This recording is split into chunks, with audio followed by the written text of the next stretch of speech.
Fala pessoas, muito bem-vindo ao nosso canal, canal Alberto Resolvendo Questões de Concursos.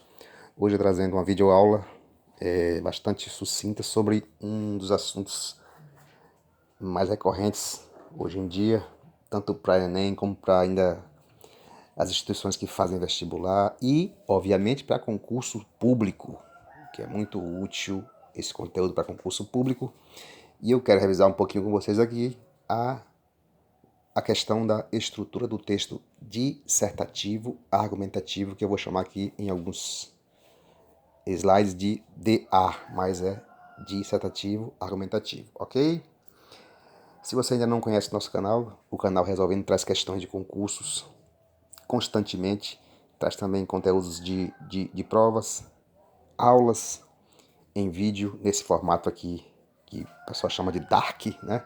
Formato de apresentação de conteúdo sem mostrar o rosto, mas se você quiser conhecer meu rosto, tá aí nos shorts e tá aí também alguns textos. Ok? Bom, esta aula tem como objetivo, ou objetivos, 3. Definir o que é o texto argumentativo dissertativo. O outro objetivo é listar as principais falhas nos textos deste gênero textual, né? Do gênero argumentativo dissertativo e expor a estrutura do texto dissertativo argumentativo. Então, basicamente, estes são nossos objetivos nesta videoaula. Bom, o que vem a ser um texto dissertativo argumentativo, para ser bem sucinto e bem resumido, é um texto que defende um ponto de vista. Se você não sabe o que é texto e o que é textualidade, eu te recomendo ler um pouquinho antes sobre o assunto na internet e também no YouTube, né? O que é um texto, o que se pode dizer, quais fatores que podem dizer se um texto é de fato um texto. Um deles é ter sentido, né? E o outro é ter forma de texto. Não apenas texto escrito, mas também texto falado. Então, o texto que vai se propor a dissertar ou a argumentar, ele tem que ter um texto, ele tem que ser um texto que defenda um ponto de vista. Um texto que expressa uma opinião sobre algo ou sobre alguém. E um texto que articula diferentes posições e chega depois a uma conclusão.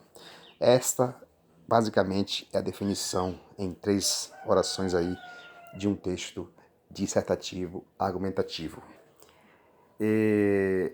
O que um texto desse gênero requer? Então, quais são aqueles critérios pré-requisitos para você fazer? Não vou dizer um bom texto, porque a questão de avaliar um bom texto e um mau texto é um pouco também subjetiva, envolve muito a subjetividade, mas o que um texto que se propõe a ser argumentativo, dissertativo, ele requer?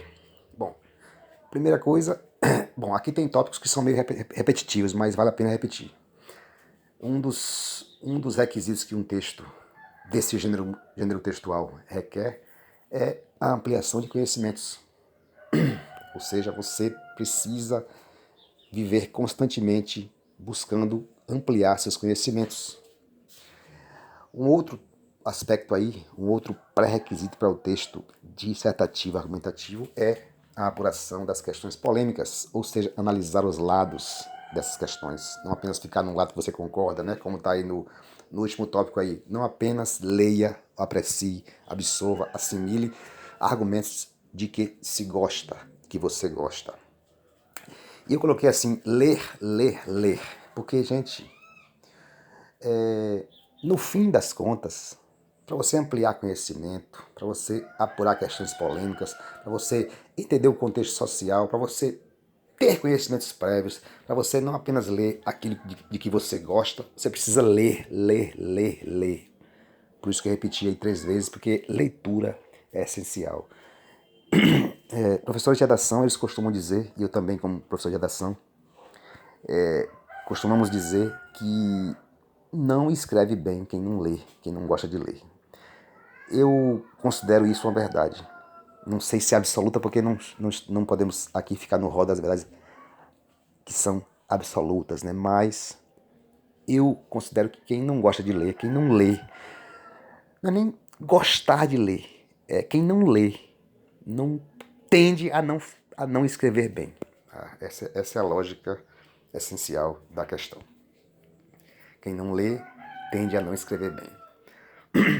Antes de expor lá na frente um pouquinho a estrutura do texto argumentativo, eu quero apontar aqui algumas falhas que são muito comuns nos textos, principalmente de estudantes de ensino médio e concurseiros em geral.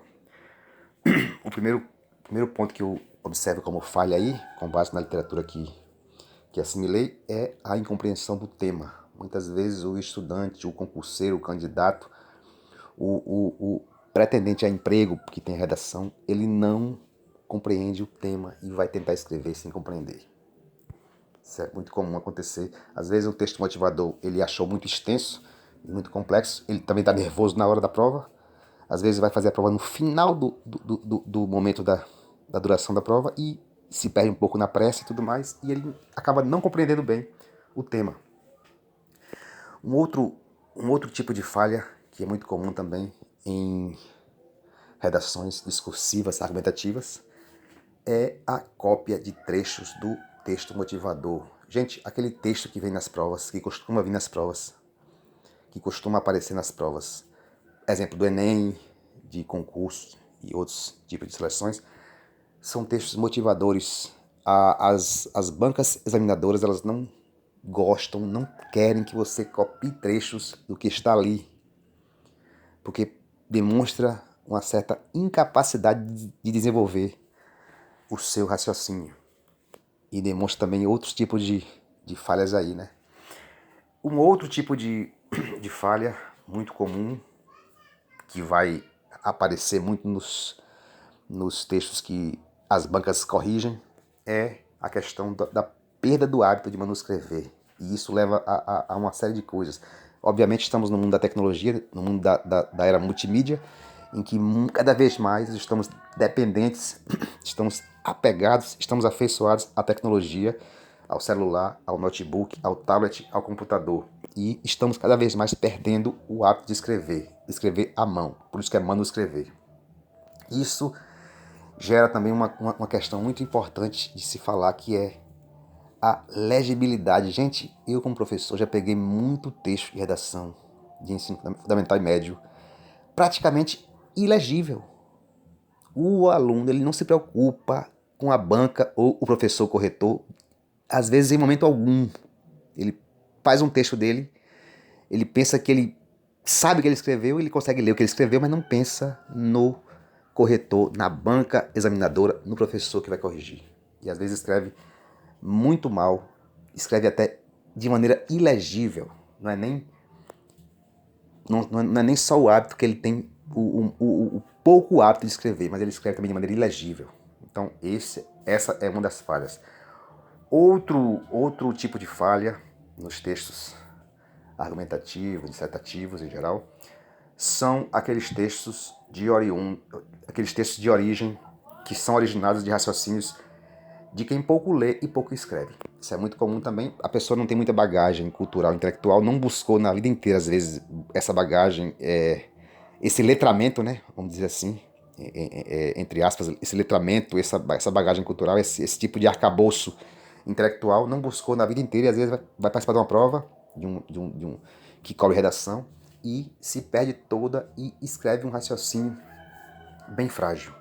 E eu também apontaria aqui o excesso de siglas e abreviaturas, em especial, principalmente as abreviaturas de hoje em dia, porque como dizem os autores de gramáticas aí, né, o internetês está tomando conta dos textos de redação. O internetês, o troca você por VC, por quê por P e Q, qualquer por dois Qs, ou então Q, depois um outro Q e ER, enfim.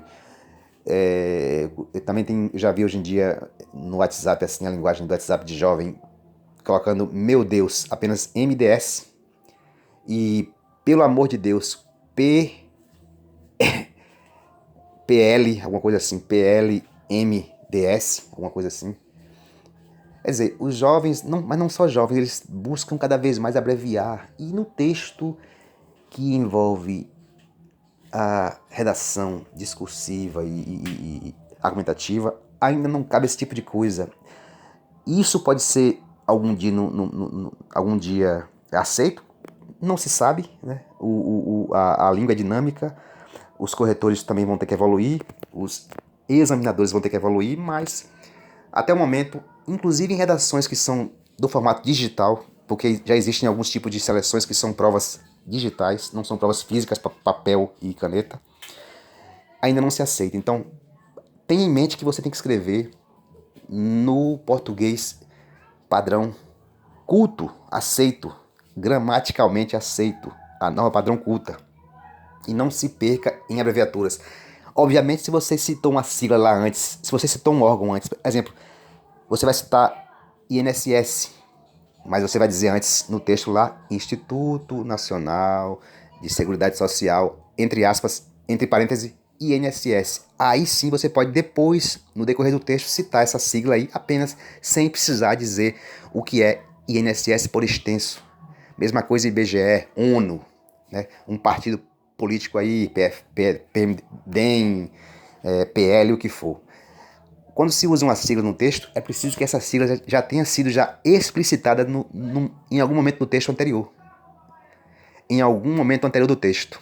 Aí sim você pode citar depois a sigla, sem precisar explicar que sigla é essa. Então, basicamente essas são as falhas que eu quero apontar aqui nessa videoaula, para você se ater um pouco.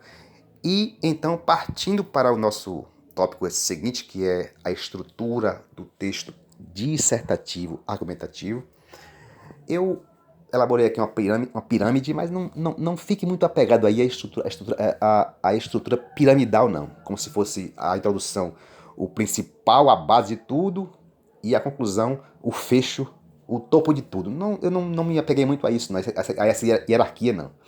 Eu me apeguei mais à questão da ordem, de baixo para cima. O começo para cima. O começo é a introdução, o desenvolvimento.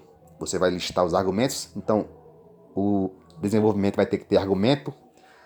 Exemplo, argumento A, o argumento B, o argumento contrário, que vai também fazer parte do desenvolvimento, e lá no final, a conclusão.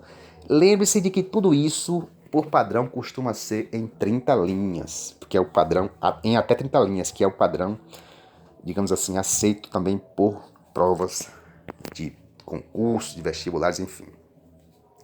Então, essa é a estrutura aí. Introdução, argumento contrário e conclusão. Ok? Uma redação, nota 1000 do Enem, em 2021, 22, 23, 24, 25, até um tempo que não sabemos até quando vai ser, uma redação padrão Enem, ou padrão concurso, ou padrão vestibular, ou padrão seleção qualquer. Uma redação que se proponha a ser argumentativa, dissertativa, ela tem que ter uma estrutura de introdução, de desenvolvimento, que aí entram os argumentos, e de conclusão. Então não se perca disso aí, não fuja disso aí. Bom, antes de falar da introdução, eu quero falar de título, porque título é também um tema que muita gente se perde nas provas. Título no texto. O título no seu texto dissertativo argumentativo, ele é obrigatório? Não costuma ser, porque as provas em si, elas trazem os textos motivadores e a gente já entende que o texto motivador é o título do texto. Então, não é necessário escrever o título da redação no seu espaço lá de 30 linhas. A não ser que a questão de redação, ela peça lá, escreva um título para sua redação. Né? Crie um título para sua redação. Aí sim você pode escrever o título do texto. Mas fora isso, se no enunciado da questão não vier explicitamente que se tem que fazer um título, apenas desenvolva o texto com introdução, com os argumentos e a conclusão, ok? E o que vem a ser a introdução do texto dissertativo argumentativo? Vem a ser a apresentação do tema e não pode ser muito extensa. Até 2 parágrafos são aceitáveis. De 1 a 2 parágrafos são aceitáveis. Ou você faz um pouquinho mais denso apenas, ou você faz 2 para a sua introdução. A introdução também ela costuma justificar a relevância do tema, ela costuma apresentar o tema, expor o tema, como dissemos no primeiro quadro aí, e justificar esse tema que você vai desenvolver. E, obviamente, né, a introdução traz o assunto de maneira genérica. Você não pode esmiuçar tudo na introdução, ok? Os argumentos no texto, eu botei aqui a figura com a palavra lógica em inglês, né? Lógica, porque o argumento tem muito a ver com lógica, com coerência de um texto. Sempre que possível, coloque cada argumento em um parágrafo. Sempre que possível, coloque cada argumento em um parágrafo. Cada parágrafo também é uma ideia. Não misture muito 2 ideias em apenas um parágrafo. Aliás, não misture nunca 2 ideias em um só parágrafo. Separe cada ideia, cada argumento, no seu respectivo parágrafo. Ok? Ainda sobre argumentos, eu quero citar aqui 3 tipos de argumentos que são os mais usuais, né? Que são os argumentos que você pode fazer uso na sua redação, a depender do tema da redação e óbvio, né? Obviamente, a depender do seu conhecimento prévio. Então, há um argumento chamado de argumento de raciocínio lógico, que traz conexões lógicas, traz razões e consequências, faz analogias, comparações, estabelecem questões de causa e efeito, né? Discussões de causa e efeito, de contraste, de contra-argumentação, dedução, de indução. Há também argumentos de provas concretas, que trazem dados, aí vem aquela questão da pesquisa, né? Trazem estatísticas, trazem gráficos, trazem exemplos, trazem fatos reais, trazem notícias de jornal, né? Trazem leis, pesquisas científicas e outros tipos de provas concretas que você pode usar aí. E também há argumentos de autoridade, e você vai aqui citar algum tipo de autor, algum autor que é renomado naquela área que você quer tratar, um especialista, enfim, um doutor em alguma coisa, um mestre em alguma coisa, um escritor famoso, enfim. É isso. Argumento contrário. Então, se você vai desenvolver sua redação, você tem que colocar os argumentos e também mencionar pelo menos um argumento contrário, porque é necessário incluir o contraditório sempre que possível na sua redação. Analisar a coerência do seu texto, a ordem dos argumentos lá, a ordenação do seu texto e refutar argumentos com os quais você não concorda. Se você citou um argumento lá contrário e você não concorda com ele, você pode e deve refutá-lo de alguma forma no seu texto. E a conclusão, né? Conclusão é o último, obviamente, o último parágrafo do seu texto. Você vai retomar nessa parte algum tópico principal do seu texto, vai fechar, vai amarrar o seu raciocínio, vai reforçar a sua tese e costuma ser assim, tradicionalmente costuma ser assim, a redação dissertativa argumentativa, ela instiga o autor, o produtor do texto a propor alguma coisa naquele texto, ok? Como forma de exemplificar aqui, obviamente não é um texto que você pode dizer assim que é um texto paradigma, mas é um texto que pode ser sim usado como exemplo de redação dissertativa argumentativa. E eu peguei para exemplificar um texto de uma redação nota 1000 do Enem, aplicado o Enem em 2021, cujo tema foi Invisibilidade e Registro Civil, garantia de acesso à cidadania no Brasil. Esse foi o tema e essa autora aí, essa participante do Enem, a candidata do Enem, ela escreveu o seguinte na introdução. No célebre texto As Cidadanias Mutiladas, o geógrafo brasileiro Milton Santos afirma que a democracia só é efetiva à medida que atinge a totalidade do corpo social, isto é, quando os direitos são desfrutados por todos os cidadãos. Todavia, no contexto odierno, a invisibilidade intrínseca à falta de documentação pessoal distancia os brasileiros dos direitos constitucionalmente garantidos. Nesse cenário, a garantia de acesso à cidadania no Brasil tem como estorvos a burocratização do processo de retirada do registro civil, bem como a indiferença da sociedade diante dessa problemática. Então, introdução aí arrebatadora dessa estudante aí, dessa candidata ao Enem. Ela traz já no começo da introdução digamos assim, um argumento, um recurso aqui intertextual, que não deixa de ser também um argumento de autoridade aqui. Ela vai citar o geógrafo brasileiro Milton Santos, texto As Cidadanias Mutiladas, para reforçar a sua tese aí, de que a democracia só é efetiva à medida que atinge a totalidade do corpo social. Obviamente, né, quando os direitos são desfrutados por todos os cidadãos. Então, é uma introdução que vai já trazer um pouco da tese que vai defender essa candidata, né? Ela vai falar um pouco sobre o contexto moderno aí, ela até usou de palavras aí, de palavras até rebuscadas para um estudante de Enem, odierno, invisibilidade, intrínseca, né? Burocratização, problemática, não deixam de ser palavras, né, um tanto quanto rebuscadas para quem faz o Enem no ano de 2021. E aí ela já traz um pouco da sua tese, né? A garantia de acesso à cidadania no Brasil tem como estorvos a burocratização do processo de retirada de registro civil, bem como a indiferença da sociedade diante dessa problemática.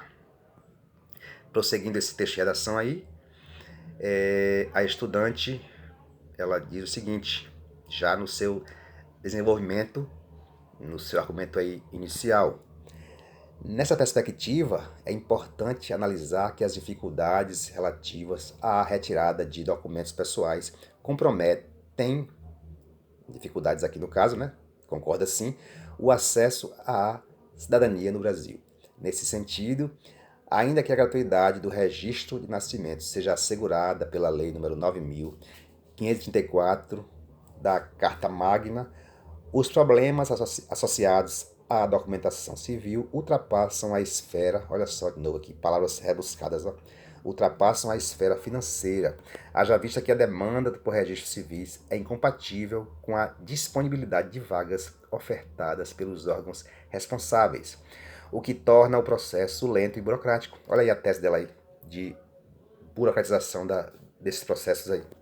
Sob tal óptica, mais uma vez aqui uma palavra bem, assim, digamos, estilizada, né? A realidade brasileira pode ser sintetizada pelo pensamento do sociólogo francês Pierre Bourdieu. Mais uma vez aqui, essa autora do Enem, essa autora da redação, ela vai buscar um argumento aqui de autoridade. Olha só, Pierre Bourdieu, o qual afirma que a violência simbólica se expressa quando uma determinada parcela da população não usufrui dos mesmos direitos, fato semelhante à falta de acesso à cidadania relacionada aos imbróglios, olha só, mais uma palavra aí realmente bem rebuscada, imbróglios da retirada dos documentos de identificação no país. Prosseguindo o seu texto aí, já tem aí um argumento muito sério aí, né? Um argumento muito importante do seu texto. Ela vai focar mais nas dificuldades que se relacionam à emissão desses documentos pessoais.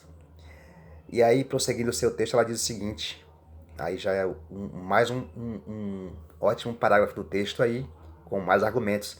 Outro sim, olha só que riqueza o vocabulário dessa redação. Como essa estudante ela foi rica em buscar vocábulos para diversificar a sua tese. Outro sim, é válido destacar a ausência de engajamento social como fator que corrobora, olha só, reforça a invisibilidade intrínseca à falta de documentação. Fica claro, pois, que a indiferença da sociedade diante da importância de assegurar o acesso aos registros civis para todos os indivíduos silencia a temática na conjuntura social, o que compromete a cidadania de muitos brasileiros, haja vista que a posse de documentos pessoais se faz obrigatória para acessar os benefícios sociais oferecidos pelo Estado. Perceba também que ela usa muito bem, com muita maestria, os recursos aí, os elementos de coesão do texto. Outro sim, haja vista que, sob esse viés, fica claro, pois, ela utiliza muito bem os elementos que fazem parte da coesão, que é um dos fatores de textualidade, ou seja, um dos fatores que fazem um texto de fato ser um texto, ter sentido, ter unidade, né? Porque um texto tem que ter unidade semântica e formal. Então aqui ela provou que é possível fazer um texto de redação do Enem 2021 semanticamente aceitável e formalmente também aceitável, aprovado. Sob esse viés, é lícito referenciar o pensamento do professor israelense Yuval Harari, o qual, mais uma vez aqui, um argumento que ela traz de autoridade, o qual, na obra 21 Lições para o século XXI, afirma que a grande parte dos indivíduos não é capaz, olha só o apuro que ela tem com a concordância, grande parte dos indivíduos, muitos tendem a dizer assim, a grande parte dos indivíduos não são capazes, ela vai no cerne da questão aqui, ela bota aqui, grande parte dos indivíduos não é capaz, concordando com grande parte, de perceber os reais problemas do mundo, o que favorece a adoção de uma postura passiva e apática. Nossa, que redação, viu? E, fechando aqui o seu argumento aqui, ela arrematando a sua tese, ela vai lá, na conclusão, torna-se imperativo, portanto, olha só, outro elemento aí de conexão, a conjunção conclusiva aí, muito a calhar na conclusão, obviamente, né? Torna-se imperativo, portanto, que cabe ao Ministério da Cidadania, como importante autoridade na garantia dos direitos dos cidadãos brasileiros, facilitar o processo de retirada de documentos pessoais do Brasil. Ela propõe que o Ministério da Cidadania e também os órgãos paralelos a ele, né? Os órgãos que nos estados e municípios também têm o papel de emitir documentos pessoais e registro civil, que eles facilitem o processo de retirada de documentos pessoais no Brasil. Essa aí é a sua proposição. Tal medida deve ser realizada a partir do aumento de vagas. Olha aqui, ó, ela vai esmiuçando ainda mais a sua proposição. A partir do aumento de vagas ofertadas diariamente nos principais centros responsáveis pelos registros civis, além do estabelecimento de um maior número de funcionários, a fim de tornar o procedimento mais dinâmico e acessível. O que ela quer mesmo é que os órgãos responsáveis por esse registro civil sejam mais ágeis, menos burocráticos, aumentem, né, o contingente de funcionários, aumentem a qualidade, de fato, e que tratem bem o cidadão, a fim de tornar o procedimento mais dinâmico e acessível, bem como garantir o acesso à cidadania aos brasileiros. Ademais, fica a cargo do Ministério das Comunicações estimular o engajamento social por meio de propagandas televisivas e nas redes sociais com o fito de dar visibilidade à temática e assim assegurar os direitos cidadãos, ok? Esta é a redação do Enem Nota 1000 2021 que utilizamos como modelo aqui do texto. Afinal de contas, temos que ter um modelo padrão para ter algum tipo de dar algum tipo de norte ao candidato, ao vestibulando, ao que vai fazer Enem, ao concurso. Temos que partir de um texto, digamos assim, que foi bem avaliado pela comissão, pela banca examinadora, ok? É isso, até um próximo vídeo, um abraço, continue conosco, comente se quiser, comente, curta o vídeo, pode criticar, pode comentar. Se você gostou e chegou até aqui, quiser nos sinalizar que chegou até aqui, quiser dizer que gostou do conteúdo, comente aí, hashtag texto argumentativo, tudo junto, hashtag texto argumentativo, tudo junto. Um abraço, até a próxima, tchau, tchau.